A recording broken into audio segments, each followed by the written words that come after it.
Hello, আসসালামু আলাইকুম। Visa tutor থেকে মহিউদ্দিন আরো কি চমৎকার তথ্যবহুল ভিডিও হাজির হয়েছি। আজকে আমরা যে দেশের ভিসা, ব্যবসা, জব নিয়ে কথা বলবো সেটি হলো অন্যতম সুন্দর একটা দেশ এবং দ্বীপ দেশ ভানুয়াতু। তো এই ভানুয়াতু দেশটিতে আপনি সহজে যেতে পারেন, বিশেষ করে যারা বাংলাদেশি পাসপোর্ট হোল্ডার রয়েছেন। তো আপনি কিন্তু অনারেবল ভিসা নিয়ে যেতে পারেন। তো অনারেবল ভিসা কিন্তু আপনি অনেক জিনিসটি বুঝছেন না। অনারেবল ভিসা হলো এরকম, আপনি যখন ওই দেশের বিমানবন্দরে যাবেন তখন আপনাকে তারা আপনার সবকিছু প্রয়োজনীয় ডকুমেন্ট দেখে আপনাকে ভিসা দিবে। তো আপনি যদি সুযোগটি নিতে পারেন, এখানে বিভিন্ন ডকুমেন্ট রেডি করতে হবে আর আপনাকে অস্ট্রেলিয়ার ট্রানজিট ভিসা করতে হবে আপনাকে, তাহলে আপনি যেতে পারবেন। তো আজকে ভিডিওতে যে বিষয়গুলো রয়েছে সেগুলো হলো, আপনি যে ভানুয়াতু যেতে হলে আপনাকে কি কি প্রয়োজনীয় ডকুমেন্ট ফাইল রেডি করতে হবে সেগুলো সম্পর্কে আমি টোটাল আপনার ধারণা দিয়ে দেবো। আপনি সেই ফাইল রেডি করে নিজে নিজে যেতে পারবেন। তারপর আপনাকে একটা অস্ট্রেলিয়া ট্রানজিট ভিসা করতে হবে। আর ভানুয়াতু গেলে আপনার অস্ট্রেলিয়া ট্রানজিট ভিসা ছাড়া উপায় নেই। কেন?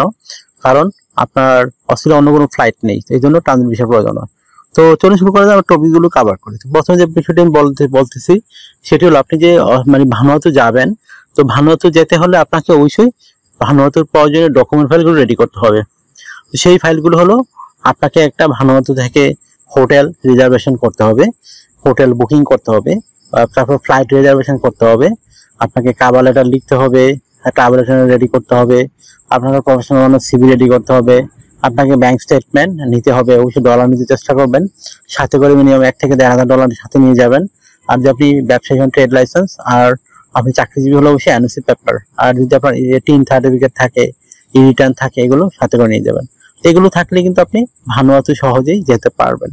তো আপনি কিভাবে রেডি করবেন বলে দিই, তাহলে আপনার জন্য আরো ইজি হয়ে যাবে। তো আপনি যদি নিজে করতে চান, আপনাকে হোটেল বুকিং, একটা ক্রেডিট কার্ড বা মাস্টার কার্ড, ভিসা কার্ড প্রয়োজন হতে পারে। তো আপনি একটা হোটেল বুকিং করে নেবেন যতদিন থাকবেন। তারপর আপনাকে flight reservation ticket, round trip, আপনি ওইখানে গিয়ে কতদিন থাকবেন, এতদিন পরে চলে আসবেন, সেই জন্য একটা বিমান টিকিট আপনাকে এখানে দেখাতে হবে তাদের কোর্টে। তারপর আপনাকে একটা কভার লেটার লিখতে হবে। ধরুন আপনি 15 দিন থাকবেন, তো 15 দিন কি করবেন, সকাল, বিকাল, দুপুর, সেগুলো সুন্দর করে সাজিয়ে গুছিয়ে আপনাকে লিখতে হবে। তারপর আপনাকে যে কাজটি করতে হবে সেটি হলো, আপনাকে একটা কভার লেটার লিখতে হবে। তো কভার লেটার কিন্তু ডিফারেন্ট হয়, বিশেষ করে যেটা ভিজিট ভিসা এবং জবের কভার লেটার। তো আপনি ভিজিট ভিসা লিখতে পারেন এরকম, আপনি ভানুয়াতু কেন যেতে চান, এই যে আপনি 15 দিন থাকবেন, কি কি করবেন সংক্ষিপ্ত আকারে বর্ণনা দিবেন। তারপর আমি একটু লিস্ট গুলো বললাম, কি কি লিস্ট লাগে, সেই লিস্ট গুলো সুন্দর করে সাজিয়ে আপনার কাছে আপনি লিখে দিবেন, আপনার কাছে কি কি রয়েছে সেগুলো সুন্দর সাজিয়ে, তাহলে হয়ে গেল একটা কভার লেটার। তারপর আপনাকে একটা প্রফেশনাল সিভি রেডি করতে হবে, সেটা পরে আলোচনা করছি কিভাবে রেডি করবেন। তারপর আমি প্রতি ভিডিও বলে দিয়ে থাকি কিভাবে রেডি করতে হয়, আজকেও বলে দেবো। তো আর ব্যাংক স্টেটমেন্ট আপনি ব্যাংক থেকে নিয়ে নেবেন। তো জেনুইন দিতে চেষ্টা করবেন, ফেক দিলে আসলে ঝামেলা হয়। তো ফেক দিলে আপনাকে পরে কিন্তু এগুলো বোঝা যায়, তো এই জন্য ঝামেলা করতে পারে। তো জেনুইন দিতে চেষ্টা করবেন।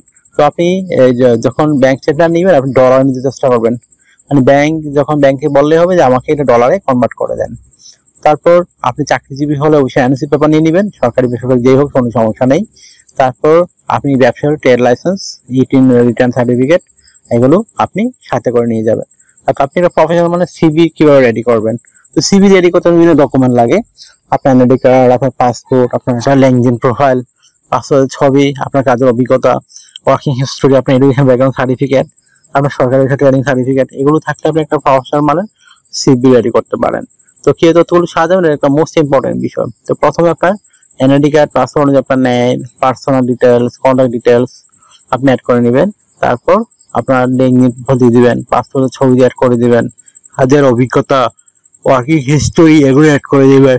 তারপর আপনার এডুকেশন ব্যাকগ্রাউন্ড সার্টিফিকেট, আপনার সরকারি ট্রেনিং সার্টিফিকেট অ্যাড করতে পারেন। আপনার বিভিন্ন skills, digital skill, language proficiency, এগুলো অ্যাড করে দিবেন। আর যদি আপনার হবি থাকে ট্রাভেলিং, সেটি অবশ্যই উল্লেখ করুন, যেহেতু আপনার ভিজিট বিভিন্ন ভিজিট করা থাকে সেগুলো আপনি উল্লেখ করতে পারেন। আর আপনি যে দেশে ফেরত আসবেন সেটি একটি সুন্দর করে সাজিয়ে লিখে দিবেন যে আমি কেন আপনি দেশে ফেরত আসবেন, কারণ আপনার ভিজিট ভিসা থাকার কোনো ইচ্ছা নেই। আশা করি বিষয়টি ক্লিয়ার হয়েছে। আর তারপর এগুলো রেডি করার পরে আপনি এই ফাইলগুলো দিয়ে আবার অস্ট্রেলিয়া ট্রানজিট ভিসার জন্য আপনাকে আবেদন করতে হবে। তো আপনি অস্ট্রেলিয়া ট্রানজিট ভিসা পেয়ে গেলে 100% যেতে পারবেন। কারণ যদি অন্য কোনো ফ্লাইট থাকে তাহলে আপনার ট্রানজিট ভিসা করতে হবে না, কিন্তু যেহেতু সরাসরি ফ্লাইট নেই অন্য দেশ থেকে, তো ভানুয়াতু অস্ট্রেলিয়া হয়ে যেতে হয়। আপনাকে যদি বাংলাদেশি পাসপোর্ট হলে আপনাকে একটু কষ্ট করে অস্ট্রেলিয়া ট্রানজিট ভিসা করে। অনেকে বলে যে ট্রানজিট ভিসা মানে দিবে কিনা অস্ট্রেলিয়া, আসলে ট্রানজিট ভিসা নর্মালি রিজেক্ট হয় না। যদি আপনার মন মনে থাকে আপনি যাবেন, তাহলে আপনি অবশ্যই ভিসা পেয়ে যাবেন। আশা করি বিষয়টি বুঝতে পেরেছেন। তো আপনার যদি এই ভিডিওটি ভালো লেগে থাকে, আপনার কাছে ইনফরমেটিভ মনে হয়, আপনি অবশ্যই দয়া করে ভিডিওকে লাইক করে দিবেন। আর আমার আরো কিছু জানতে চাইলে অবশ্যই ভিডিওতে কমেন্টস করবেন। আমাকে অনেকে প্রশ্ন করেন, জানতে চান, হোয়াটসঅ্যাপে কিন্তু মেসেজ দেন, তো আমরা কিন্তু রিপ্লাই দিতে চেষ্টা করি। তো আশা করি বিষয়গুলো ক্লিয়ার হয়েছে আপনার কাছে। আর চ্যানেল নতুন হয়ে থাকলে চ্যানেলটিকে সাবস্ক্রাইব করে বেল বাটনটি চেপে রাখবেন। তো আপনারই বেনিফিট হবে, কাজে লাগবে, কারণ আমরা আপডেটের যত জব পাবলিশ সেগুলো রেগুলার ভিডিও বানানোর চেষ্টা করি, যেন আপনারা নিজে নিজে সব কাজ করতে পারেন। আশা করি বিষয়গুলো ক্লিয়ার হয়েছে। আপনারা আমাকে বেশি সাপোর্ট করে দেন আর ভিডিওগুলো বেশি শেয়ার করে দিবেন। ভালো থাকবেন, take care, good bye, tata. কথা হবে আগামী কোনো ভিডিওতে আবার।